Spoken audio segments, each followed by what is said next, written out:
In fact, we are starting off with our top focus. The conflict between Iran and Israel has now reached its 9th day, with both sides unleashing new waves of attacks against each other. Tensions remain high as strikes and counterstrikes continue to escalate across the region. Here's a roundup of the latest developments coming in at this point. A residential building was struck by a drone in northern Israel. The strike occurred shortly after IDF detected an aerial intrusion in the Be'er Shean Valley.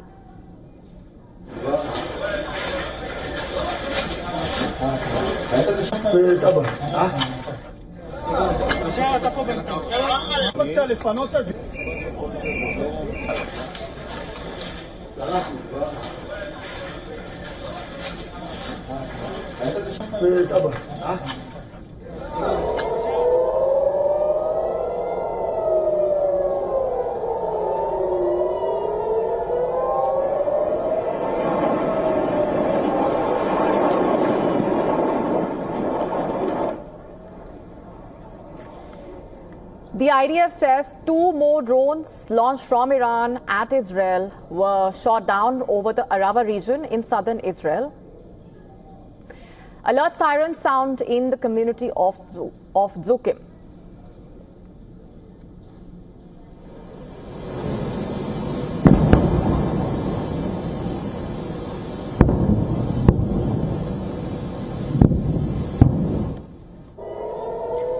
Iranian authorities report that at least 430 people have been killed and more than 3,500 have been injured within Iran since the start of the war. On the other side, Israel health authorities report over 29 have been killed and 900 have been injured amid the ongoing hostilities.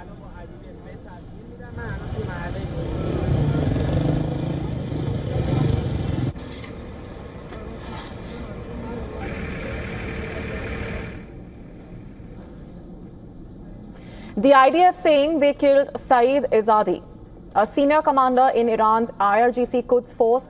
Israel's defense minister confirmed that the strike took place overnight in the Iranian city of Qom. IDF also claims to have killed a second Quds force commander,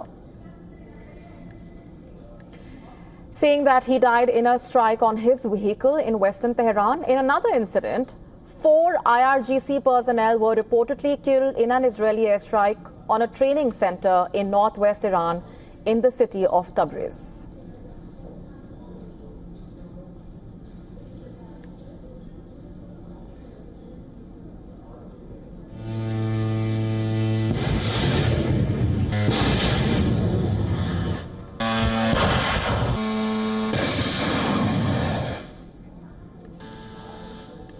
Iranian state media has released new images and footage showing the launch of Arash-1 and Arash-2, the long-range drones targeting Israeli sites. The visuals depict the preparation and deployment of these drones, which are launched from mobile platforms, often mounted on civilian trucks. An Iranian official has announced that a nuclear site in Isfahan was struck twice by the IDF overnight. Akbar Salehi, the deputy governor for Isfahan province, told the state television that the strikes caused some damage, but there were no casualties reported. Iranian foreign minister has issued a warning saying that it would be very, very dangerous for everyone if the United States became actively involved in the war with Israel. Addressing the media in Istanbul, Arakchi said American military involvement would be very unfortunate and will lead to further escalation.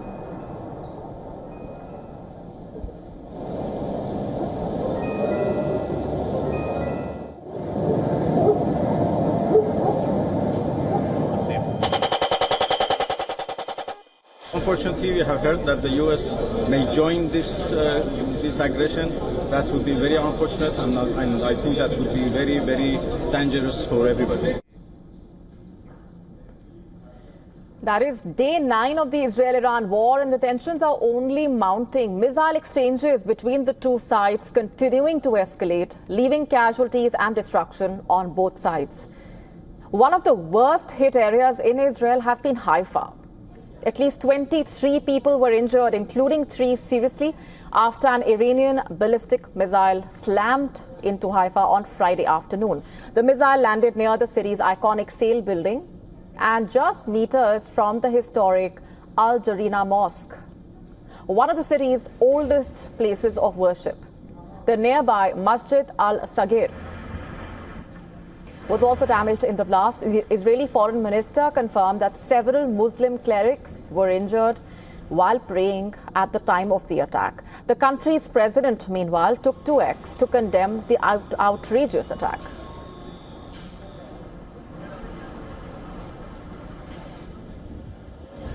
See here once again the results of the Iranian strategy. The Iranian regime is targeting deliberately civilian population centers.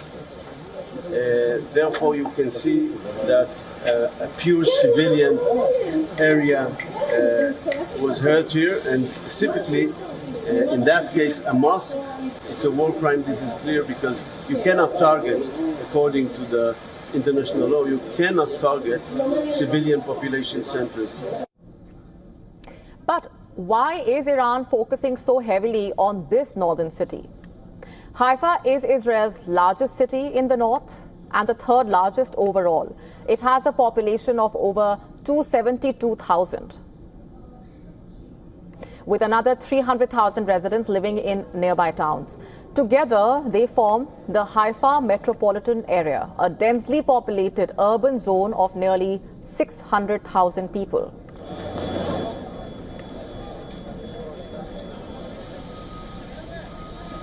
In fact, strategically, Haifa is home to the main naval base of the Israel Defense Forces, housing submarines, corvettes, and other vessels.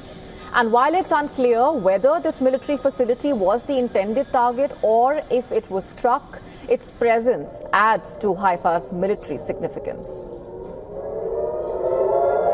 Haifa is also a key seaport on Israel's Mediterranean coastline and serves as a major economic and regional hub. The city is home to the World Center, which is a UNESCO World Heritage Site. In fact, earlier we spoke to Dr. Avner Cohen, Professor of Non-Proliferation and Terrorism Studies at the Middlebury Institute. He expressed serious concern about Israel's preparedness. Listen in. Well, the current situation with the ninth day, as you just mentioned, is that it's becoming more and more towards attrition war. There is no question that Israel has dominated this struggle in the first few days. Dominance in the air, dominance in terms of intelligence. Israel is not built towards a long struggle, towards a long fight, towards a long war with a country 2,000 kilometers away from itself. Israel needs to consolidate what he did into some kind of agreement, into some kind of a way that would make its so far victory into fact in terms of stopping Iran. I do not see a situation right now the United States stay somewhat off the whole thing in order to make this kind of diplomatic agreement, and that's a real concern. The factor of time works a different way. For Israel, there are by now diminishing returns. For the Iran, it may give them time because Iran is a large country and it can handle itself as the time goes.